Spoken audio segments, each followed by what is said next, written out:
আসসালামু আলাইকুম। প্রিয় কৃষক ভাইরা, আমি কৃষিবিদ Mohammad Nizamuddin, Autocrop Care Limited. আপনারা এই সময় আপনাদের ধান ক্ষেতের মূল জমি তৈরি করে থাকেন। তৈরি করার সময় আপনারা বিভিন্ন ধরনের সার এবং মাইক্রোনিউট্রিয়েন্ট ব্যবহার করে থাকেন।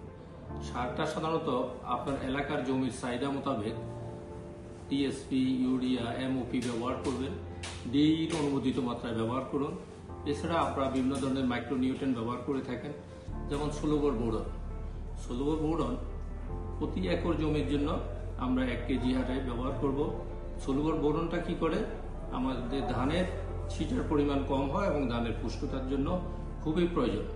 এছাড়া আমরা ব্যবহার করতে পারি কাস্কা প্রতি একর জমির জন্য 3 কেজি হারে আমরা ব্যবহার করব। তবে টিএসপি সাথে মিশিয়ে না ব্যবহার করাই ভালো। অন্যান্য সারের সাথে আমরা কাস্কা ব্যবহার করতে পারবো। এছাড়া আমাদের আরেকটা অতি গুরুত্বপূর্ণ ধানের খাদ্য হিসাবে কুমুলাস, সেটা অবশ্যই আমরা ব্যবহার করব।